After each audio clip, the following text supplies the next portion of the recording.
1941, shipment number 1, sealed for delivery. 1 rat carcass, my order, packed with plastic explosive, inspection at the checkpoint, log marked intercepted. The report was sealed that night.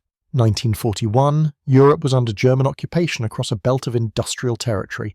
Britain was in a sustained material contest and was short of aircraft, crews and shipping.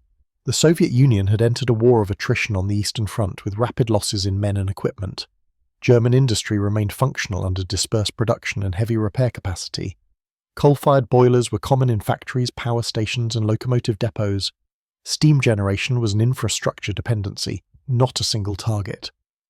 Interrupting it could stop a machine shop, halt a rail yard, or reduce electrical output. Her strategic bombing could damage fixed sites, but it could not reliably reach every boiler house, depot, or small plant. Rail movement and repair work continued after attacks, using spare parts, scavenging, and forced labour. In the east, Soviet partisan activity grew as German rear areas expanded and supply lines lengthened. Those actions were usually simple in method and large in aggregate effect. Rails, bridges, and stores were attacked to reduce deliveries to the front.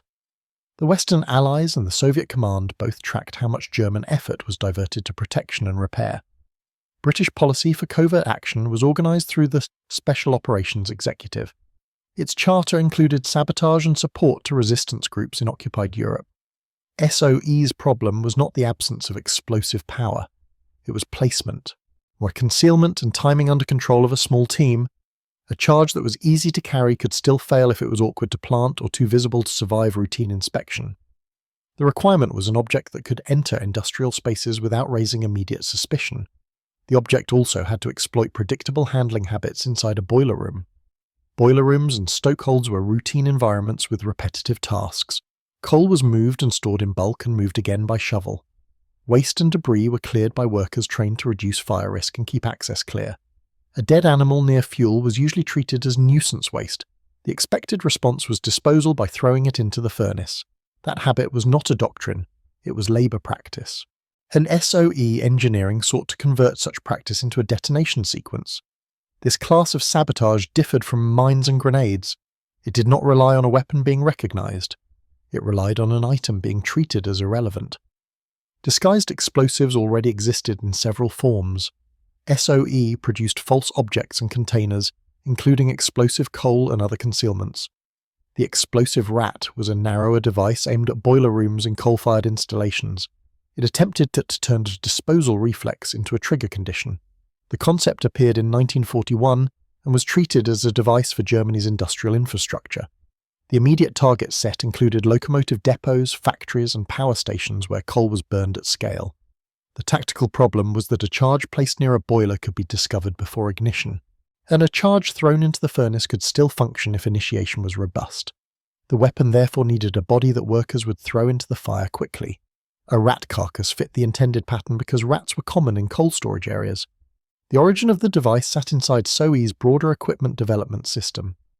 The concept is associated with SOE's concealment work and with the camouflage section linked to its trials and production sites. Station 12 at Aston House is referenced in SOE accounts as a place where sabotage devices and time fuses were designed and produced. The device therefore belonged to an institutional workshop system, not to a single named inventor in the public record. Specialist sections handled concealment, explosives and user trials. And laboratory work was carried out at facilities associated with SOE's production and trials network. Aston House in Stevenage is documented as a site producing concealment and sabotage devices. The technical aim was not sophisticated ballistics, it was reliable concealment and predictable handling. Design responsibility was administrative as well as technical. A sabotage device required approval for materials, risk and distribution. It had to be described in a handbook and supported by training notes. Procurement had to obtain the shell object and create a repeatable assembly method. In the case of the rat, procurement was the first unusual step. SOE obtained about 100 rodents by presenting an innocent requirement for laboratory experiments. And that acquisition method was selected to avoid attention and to fit normal supply channels for animals.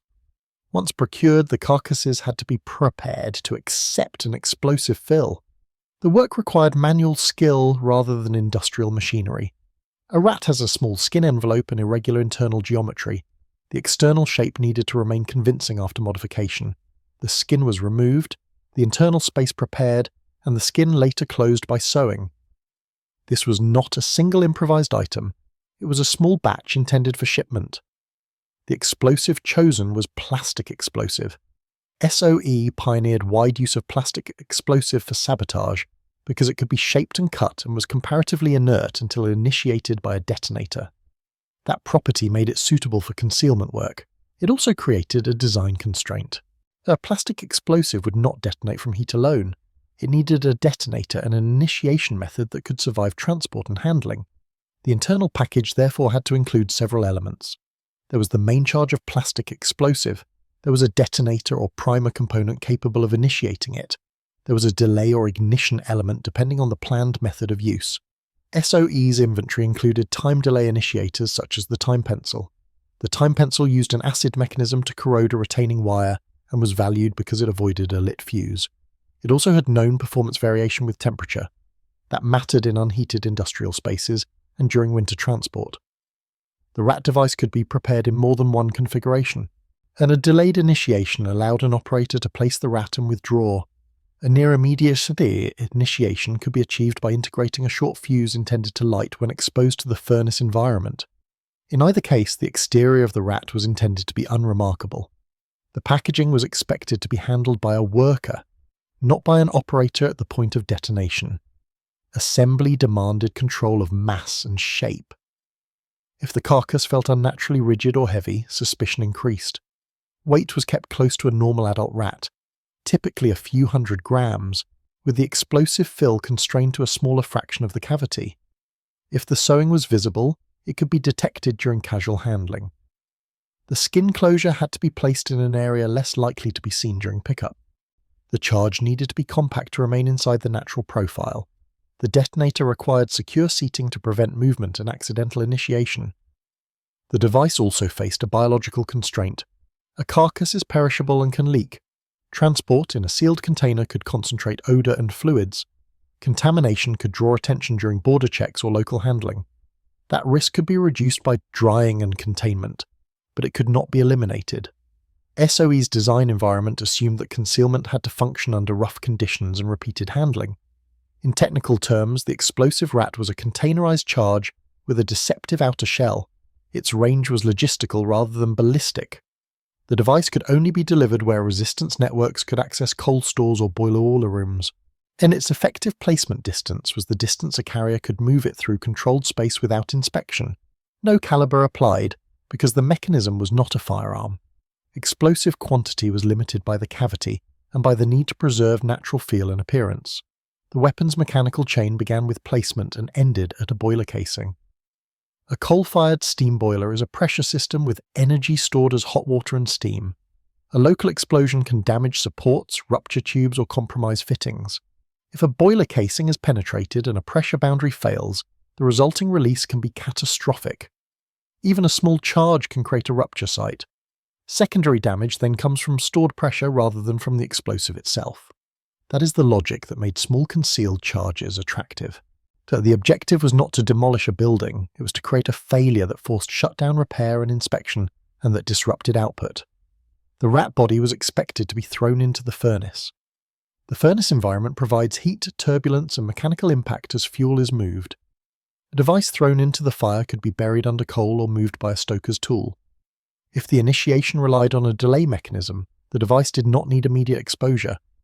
If it relied on a short fuse, it needed exposure quickly. Both approaches carried risk. A fuse could extinguish or burn unpredictably in a coal bed. A chemical delay could miss time or fail under temperature extremes. Safety failures were a primary concern for any clandestine device. The RAT required handling by SOE staff and by Allied agents. And it also risked accidental discovery in friendly hands during transit. The device needed a safe state for shipping and a clear arming step. Time pencils and detonators required separation until final preparation. Packaging had to keep components from rubbing and keep the carcass from deforming. Manufacturing was constrained by small batch processes. Sewing and shaping were labor-intensive. Quality control was manual and depended on inspection. Each item had a unique exterior because each carcass differed. Standardization could only be approximate. SOE's trials culture attempted to translate unique items into repeatable instructions. Those instructions were later distributed through secret handbooks and training. Testing in this case could not be conducted in an ordinary proving ground. The key test conditions were human, not mechanical. Would a worker pick it up? Would the worker throw it into the fire? Would the device survive the throw and ignite or delay as designed?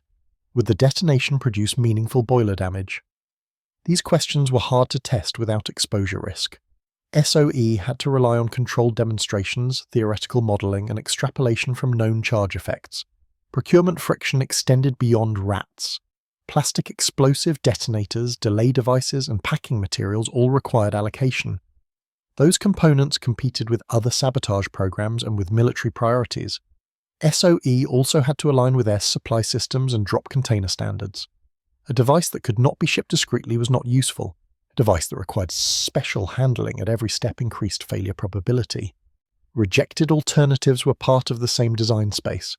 Explosive coal, for example, provided a similar furnace entry mechanism without biological issues. Other concealments, like plaster logs and disguised containers, were more durable. The rat's advantage was behavioural. Workers were expected to act quickly to remove it. Its disadvantage was maintenance and transport risk. For the operator, the primary technical instruction was procedural. Keep the device unarmed until close to the target. Maintain concealment so that the carcass appears as ordinary waste. Place it among coal or near the boiler room area where it will be discovered by routine labour. Avoid leaving any associated equipment or packaging. Leave the area before the likely disposal event. The arming method would depend on the chosen initiator.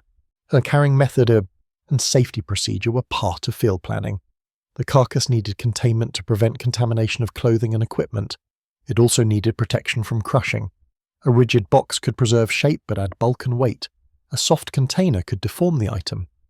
SOE equipment packages often use nested containers to manage these conflicts. In a clandestine context, a package also had to look legitimate if searched.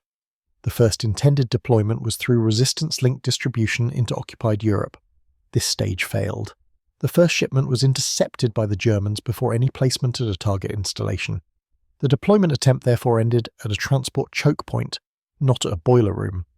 No confirmed operational damage can be attributed to the initial batch. Her later claims of boilers damaged in Belgium exist in secondary accounts, but are treated as doubtful and likely myth.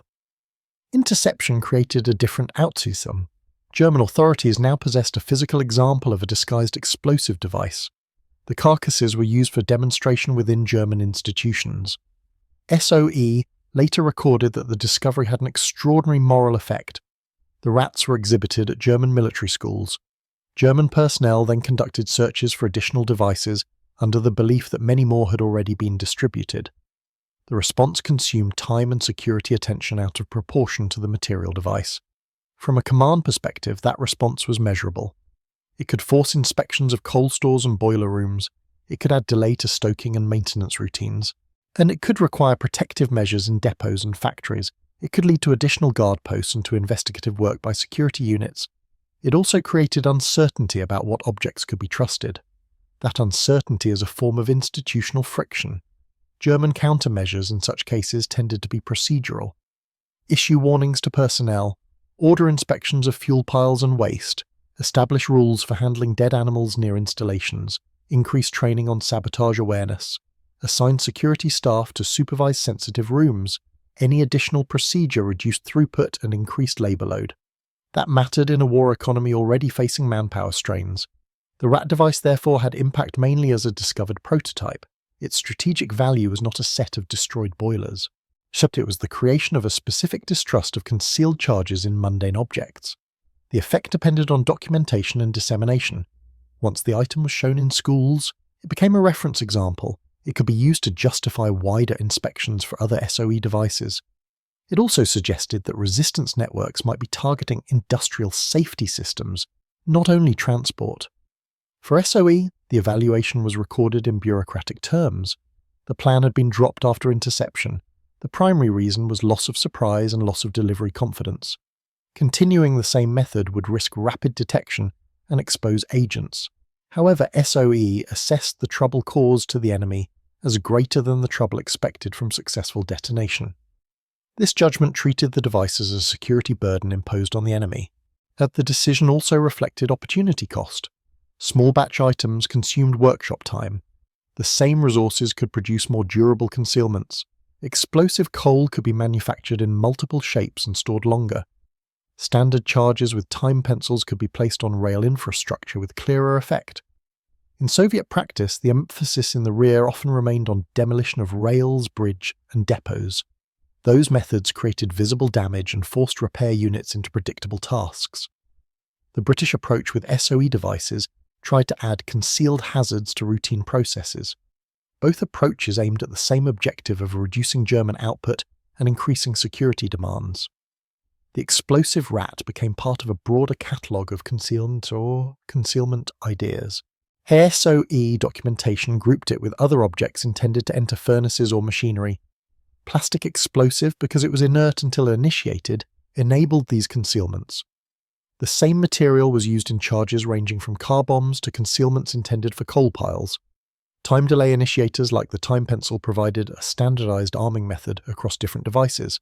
Their limitations, including temperature sensitivity, were known and shaped field instructions.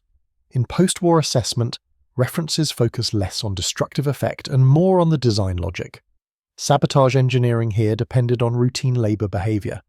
The episode also exposed weaknesses of biological concealment. Perishable shells complicate transport and storage, discovery risk rises during transit, acceptable delivery routes narrow quickly. Yet compared with the inert disguise shells, the handling burden is higher.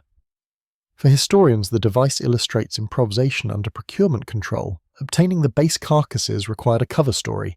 Workshop labour had to be allocated to skinning, filling and sewing. Shipping then depended on clandestine channels already saturated. Interception ended the trial before field use. Confirmed operational damage is absent from the initial batch. What remains is an administrative trace of seizure and a subsequent security response.